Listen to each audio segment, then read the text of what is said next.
8 avril 2016. À Francfort, ce drôle d'oiseau se prépare pour nous amener après 10h30 de vol à Hong Kong. Depuis notre premier voyage en 1996, la Chine a fortement évolué.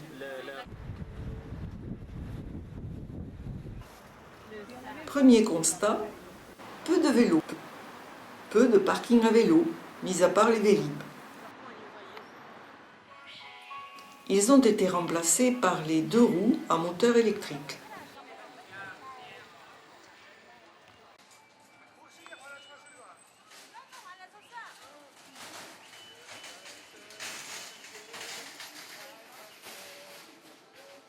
Avec les contraintes du chargement de la batterie. Accessoire indispensable, la prise USB pour le téléphone, mais sur un scooter. Un Chinois ne peut vivre sans téléphone, et la pratique du selfie est très répandue, surtout s'il y a un Européen dans le champ visuel.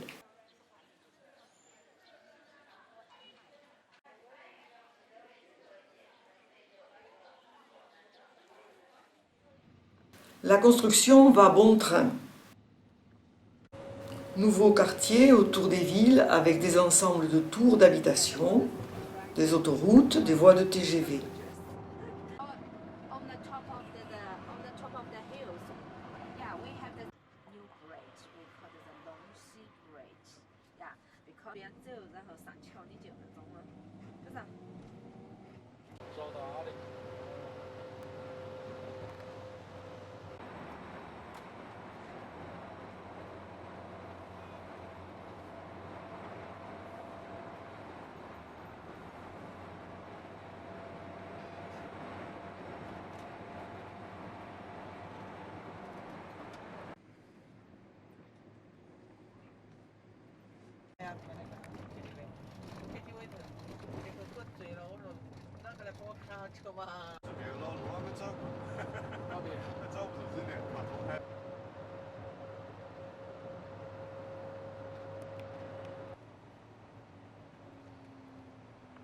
Bien sûr, les câblages électriques sont un peu désordonnés. Et le travail est encore souvent manuel, même au bord des autoroutes. Mais la Chine avance.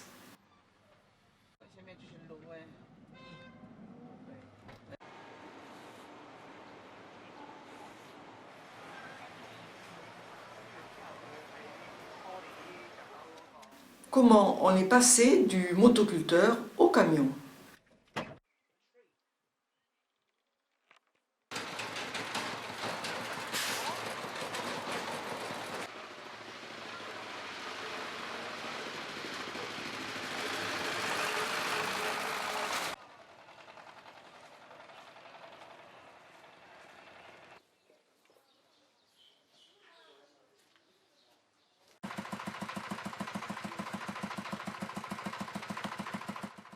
Hong Kong, vaste territoire de plus de 1100 km², qui fut colonie anglaise pendant 155 ans, est redevenue chinoise en 1997.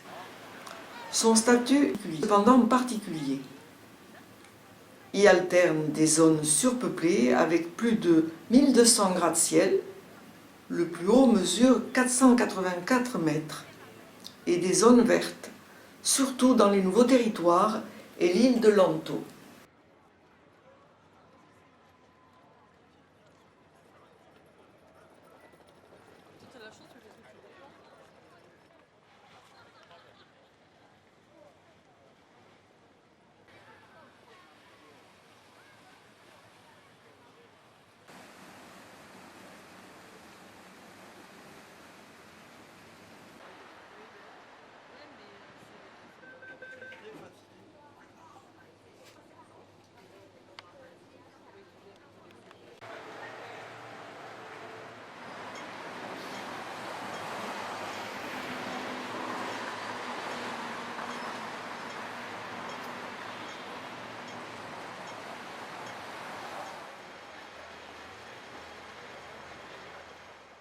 Malgré les pluies tropicales, nous avons pu visiter notamment le Wong Tai Sin Temple, temple taoïste, construit à partir de 1921 sur un terrain de 18 000 m² par Leung Rénion.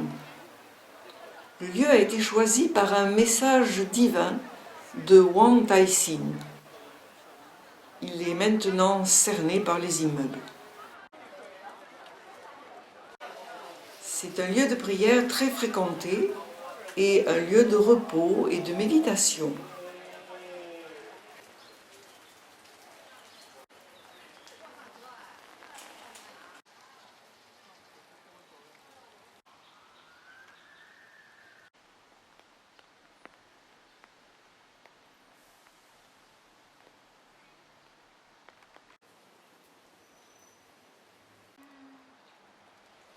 Le reste bouteille, là,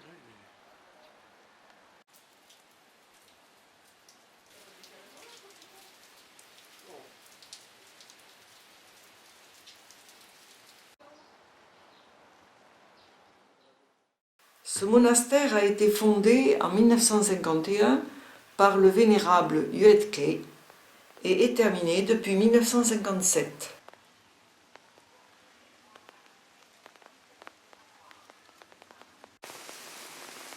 Situé sur une colline, on y accède par un sentier et des escaliers bordés par des rangées de statues dorées.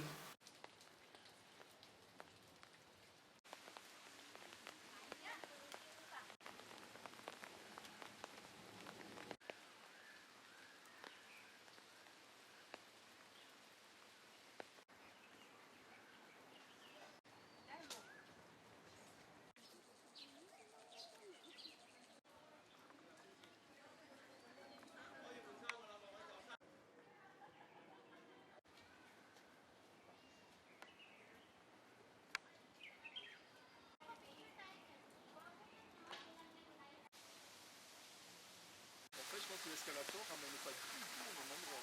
J'ai l'impression.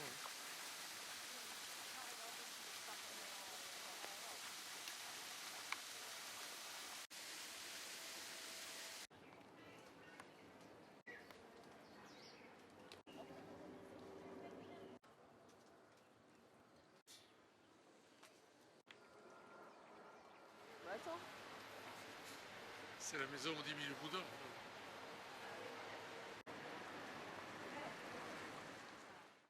Le monastère Pauline, que l'on atteint par un téléphérique, est devenu célèbre lorsque fut installée en 1993 l'extraordinaire statue de Tiantan Bouddha.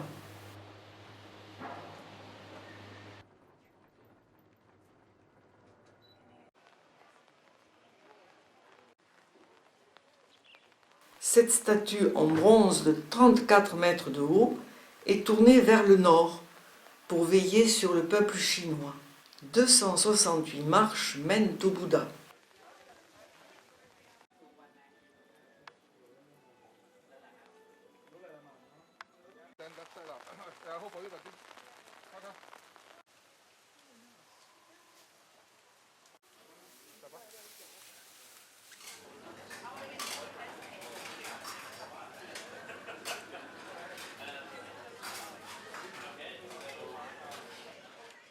Zone résidentielle huppée, Victoria Peak est aussi une zone verte et boisée, traversée de chemins de randonnée.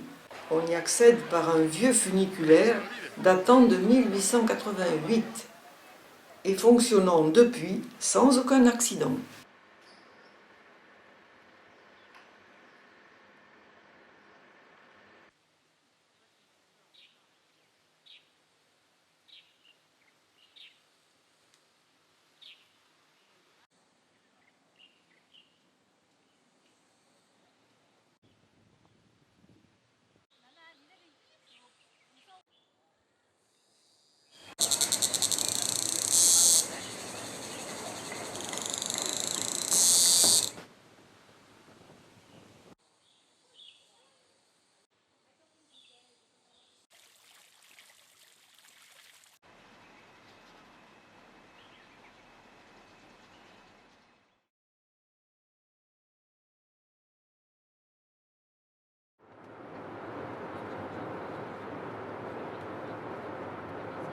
2 heures de vol vers le nord nous amènent à Xi'an.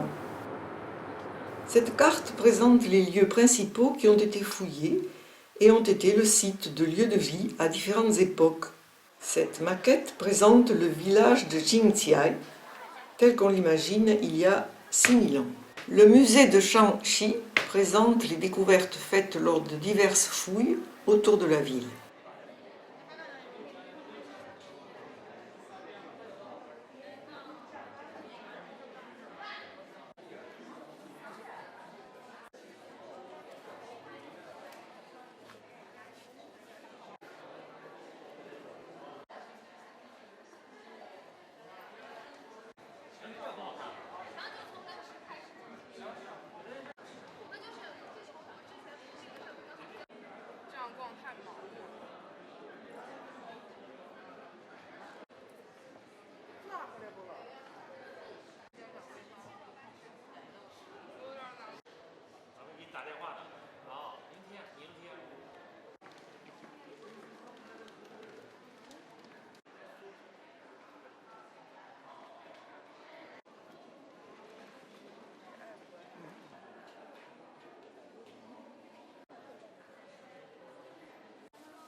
La ville de Xi'an, plus de 8 millions d'habitants actuellement, se développe autour des remparts.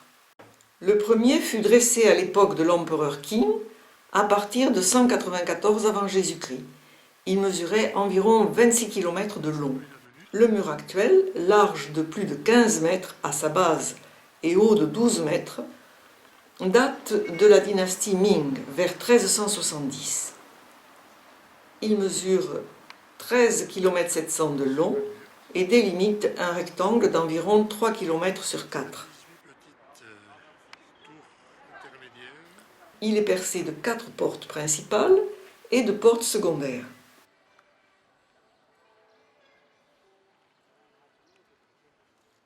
Plus de 90 bastions le renforcent.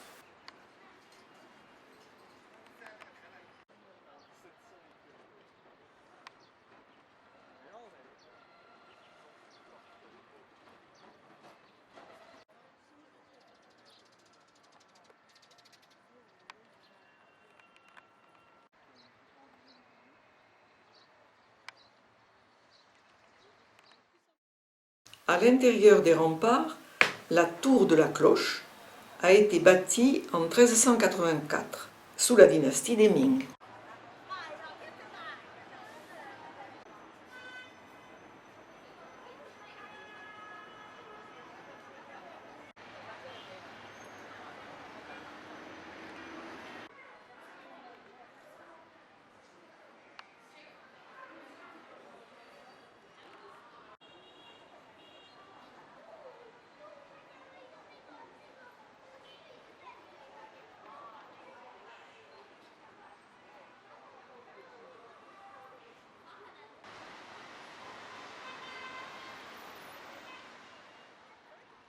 Au sud des remparts, la pagode de Loi Sauvage.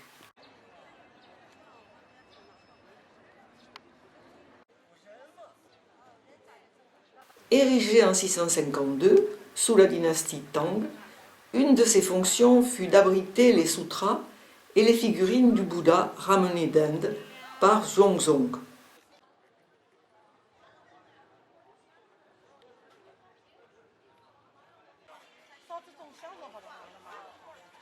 De nombreux bâtiments sont réservés à la prière et à la méditation.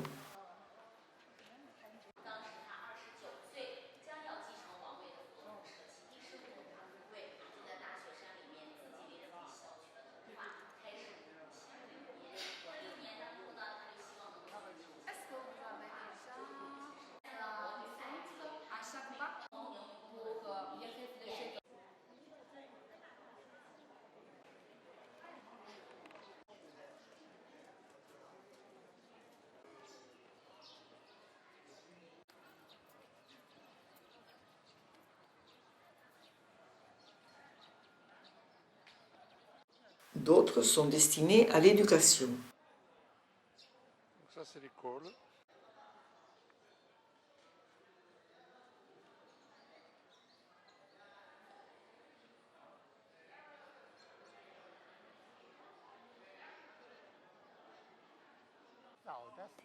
Pavillon des pivoines.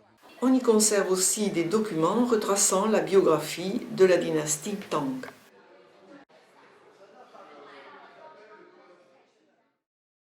La grande mosquée du quartier musulman. Construite à l'époque des Tang, elle mélange tradition chinoise et tradition musulmane.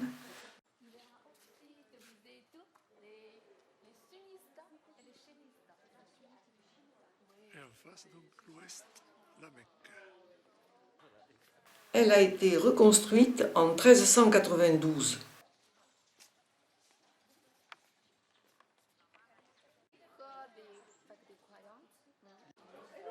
Elle mesure environ 250 mètres sur 50.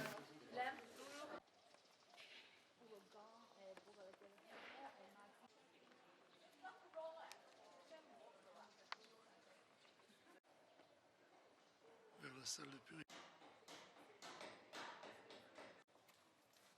C'est pour ça que...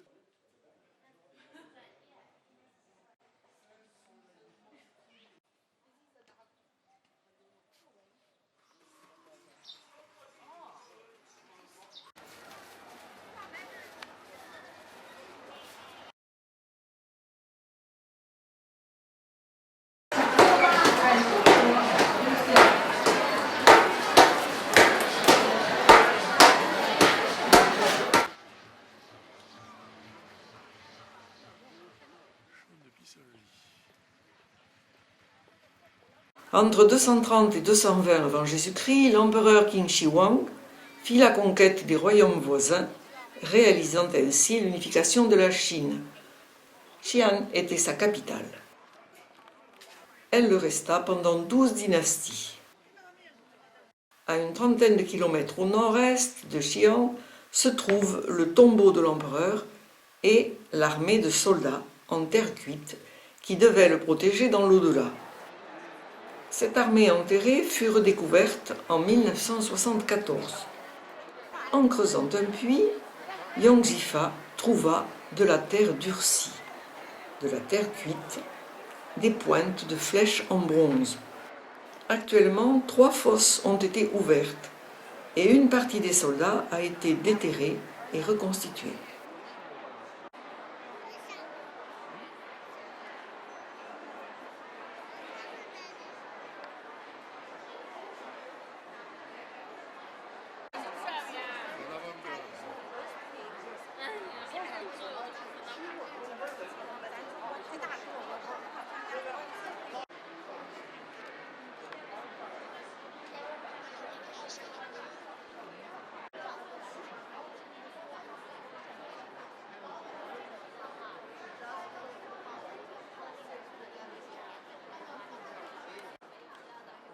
Au fond du hall.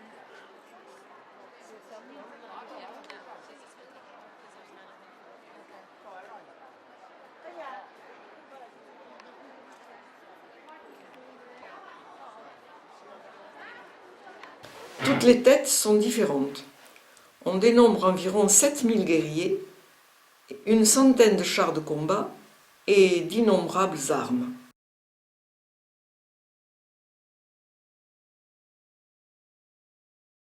Les recherches et les reconstitutions des statues continuent de nos jours encore.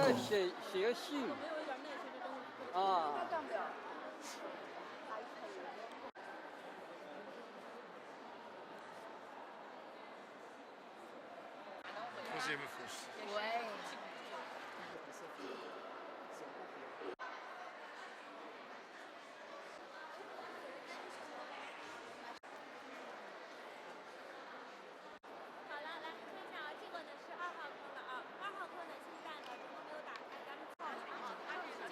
Le hall numéro 2 qui n'est pas fouillé. 密度勘测也显示，这里的所有编码全部重复数量能够达到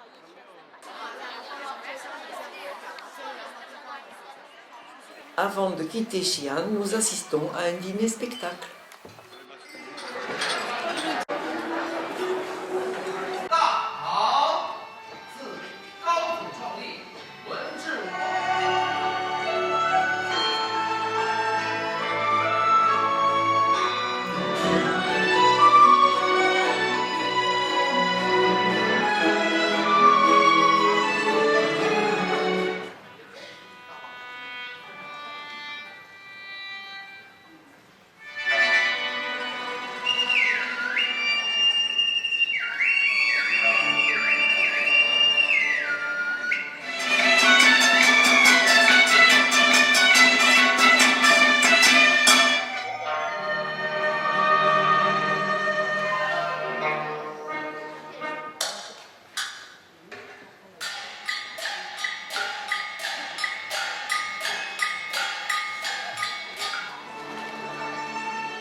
Encore 90 minutes de vol vers le sud et nous voilà à Kunming, capitale du Yunnan, province de 300 000 km² et de 47 millions d'habitants. Puis nous nous rendons à Shilin, à environ 90 km à l'est de Kunming, pour visiter la Stone Forest, forêt de pierre. La légende raconte que la belle Ashima aimait un garçon rejeté par sa famille.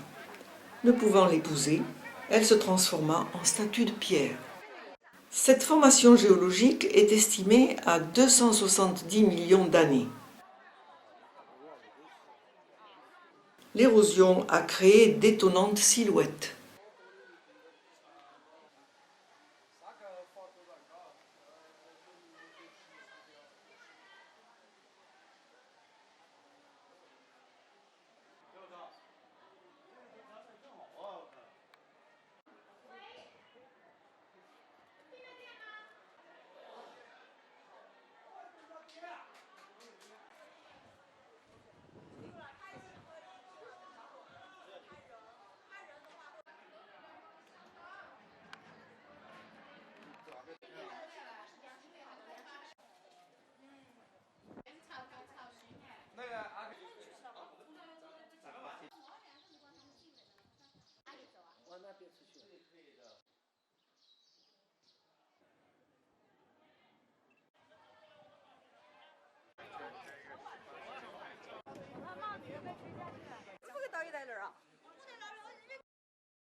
En route vers Yuanyang, pour admirer les rizières en terrasse, quelques 300 km au sud de la forêt.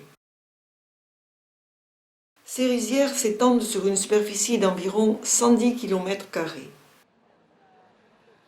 Les terrasses, dans cette région très montagneuse, sont situées entre 1400 et 2000 mètres d'altitude. Elles existeraient depuis 2000 ans, lorsque les Han, qui les cultivent, ont été chassés de chez eux et sont venus coloniser ces montagnes.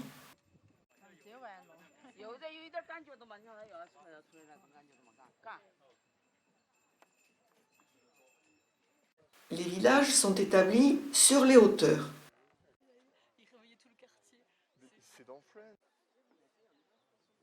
En ce mois d'avril, les plants de riz sont encore en pépinière, dans les parcelles vertes. Ils seront repiqués début mai.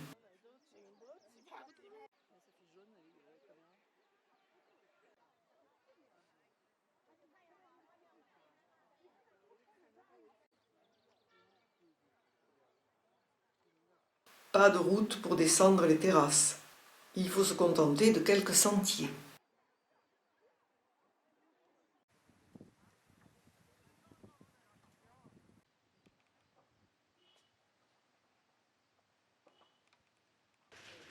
Les travaux se font surtout à la main, avec l'aide de quelques buffles et de quelques rares motoculteurs.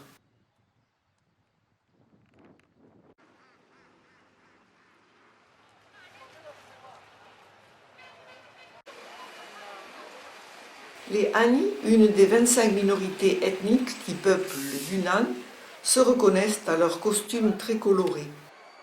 Au passage, nous visitons le marché de Dioyishu.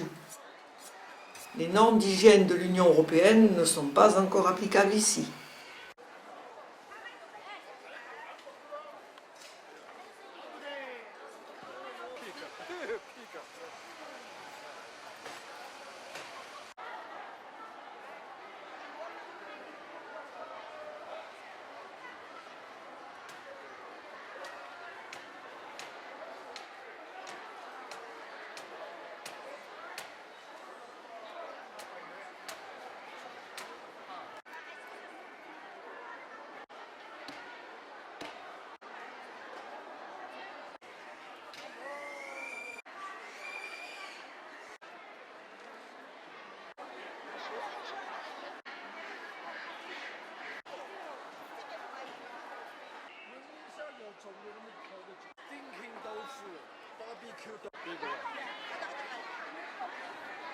这只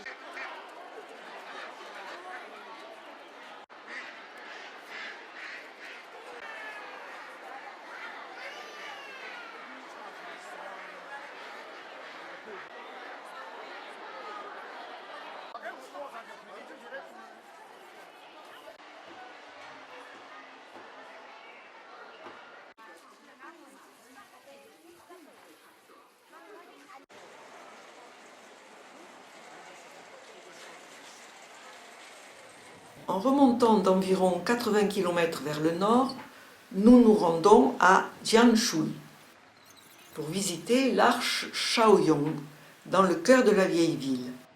Cette porte fortifiée date de 1328.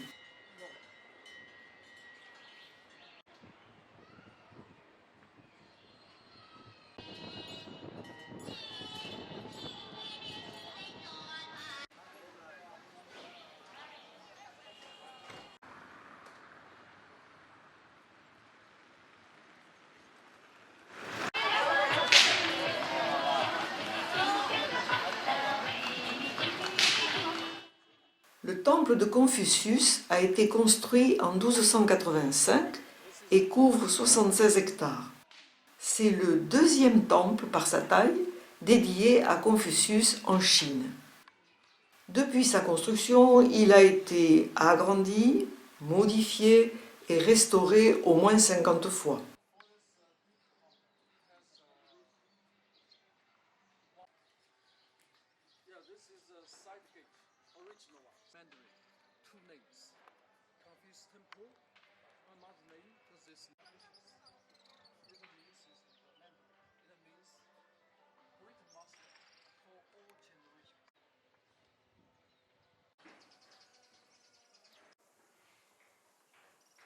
He was a loser.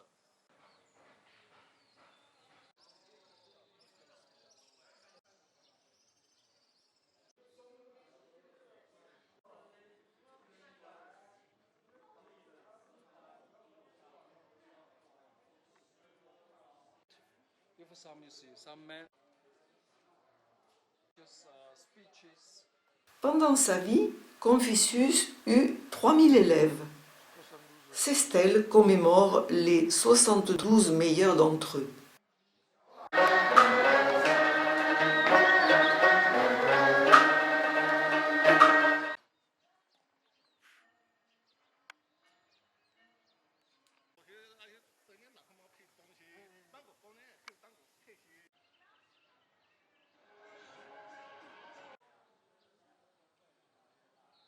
Dans le centre de Jianshui, près du temple de Confucius, bâtie vers la fin du XIXe siècle, la maison de la famille Zhou occupe 2 hectares. Outre le jardin, la maison d'habitation, comprenant 42 cours et 214 pièces, est devenue un musée. Ah, toujours un qui passe devant l'appareil.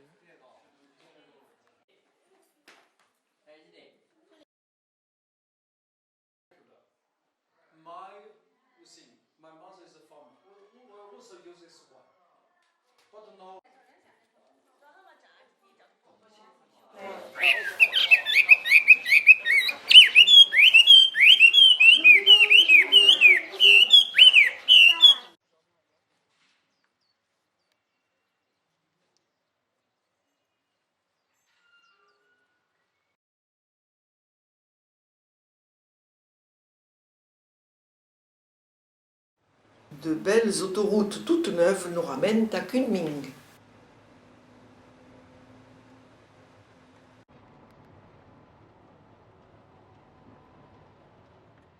De Kunming, nous rejoignons Dali en avion.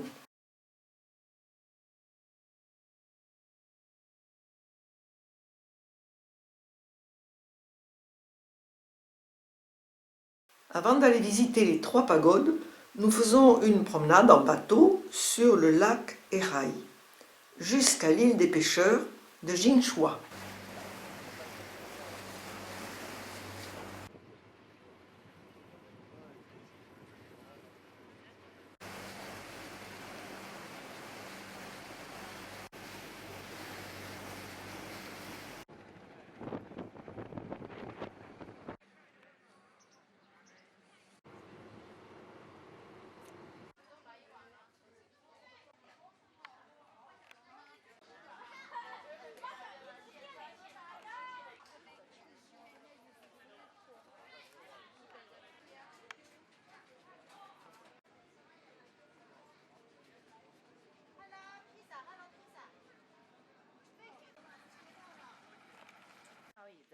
Yeah, it's a very nice.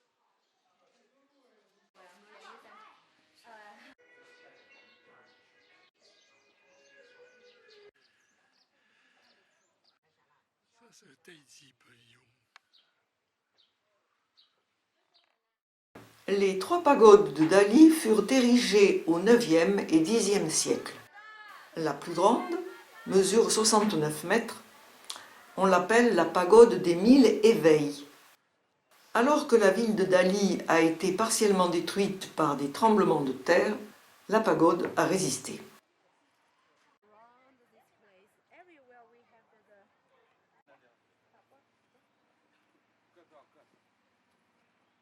À proximité, au pied de la montagne, le monastère de Chongsheng a été rebâti en 2005.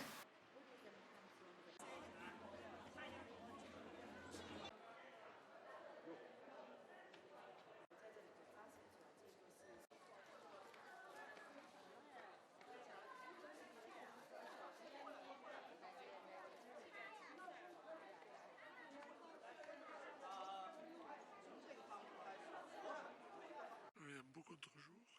Oui.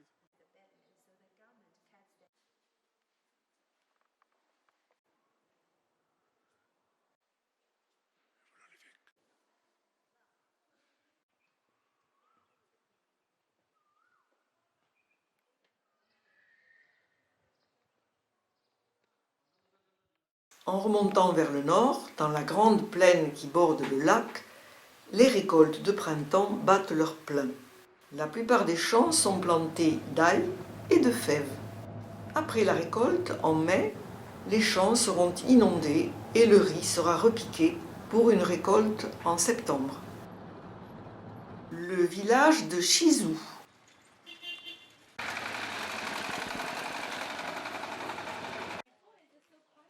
Papa, maman et les... La préparation de la pizza chinoise.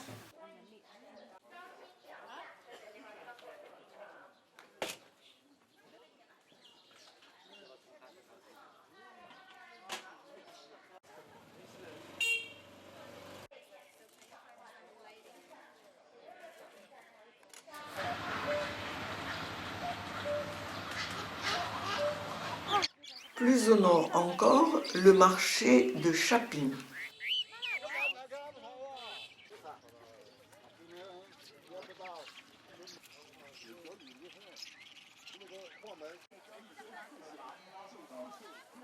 Chili. 7块钱为吗？那黄标快车。万达必思， No, it's a local food made of the egg or the duck. Oui,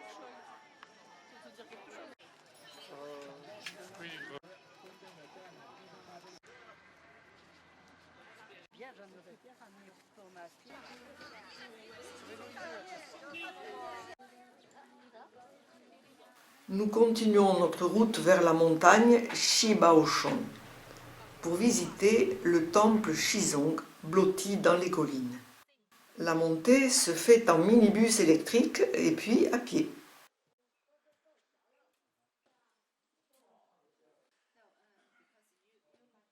Le temple apparaît taillé dans la paroi rocheuse.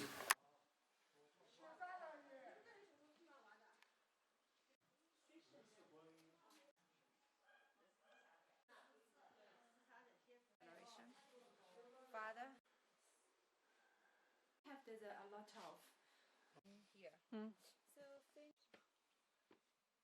8780. Puis nous poursuivons notre route jusqu'à Lijiang, à 180 km au nord de Dali. Le choix est difficile, mais le résultat délicieux.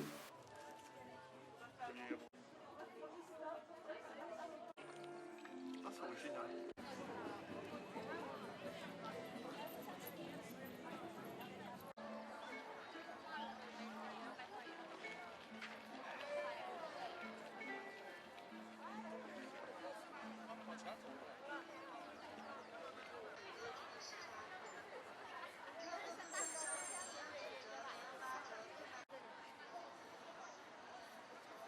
Dans les rues de Lijiang, on rencontre des représentants de plusieurs minorités ethniques, sur les 25 qui peuplent le Yunnan.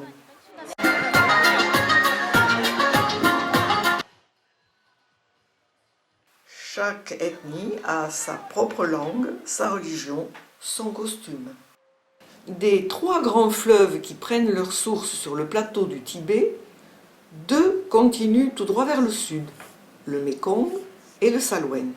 Mais le 3e, le Yangtze, se heurte à une montagne près du village de Shigu et infléchit sa course vers le nord-est.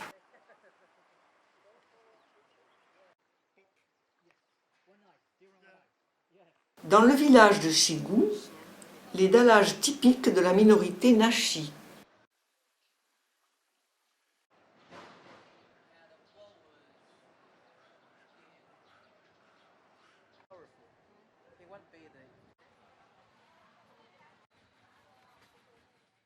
Après ce changement de cap, le Yangtze se faufile dans une gorge étroite entre les montagnes. Ce sont les gorges du Tigre. Le lieu est parfaitement aménagé pour les touristes.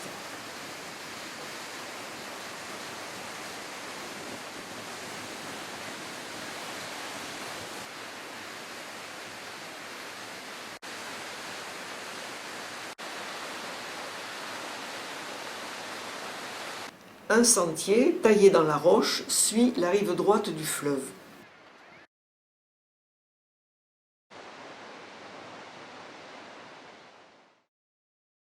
Dans le village Nashi de Yuhu, blotti au pied de la montagne du Dragon de Jade, nous visitons la résidence de Joseph Rock.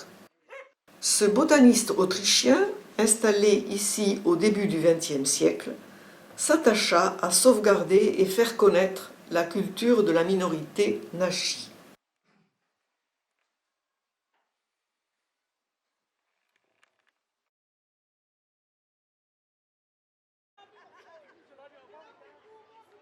Quelques caractères Nashi traduits en chinois. Le village voisin de Boisha est célèbre pour son temple et ses fresques. Elles ont été peintes vers l'an 1385.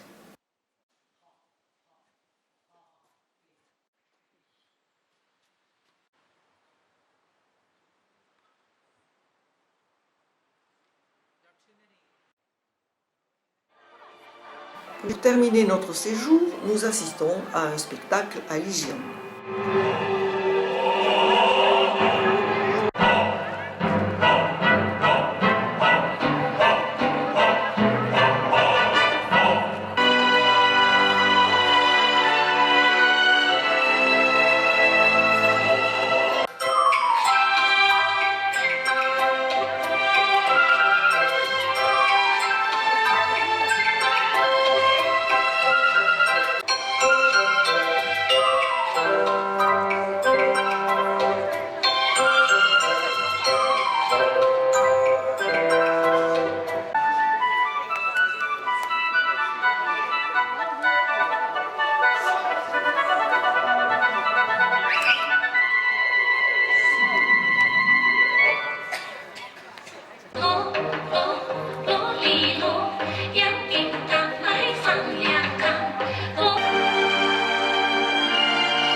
Le voyage est fini. Via Kunming, nous retournons à Hong Kong, d'où, après près de 16 heures de voyage, nous retrouverons Toulouse.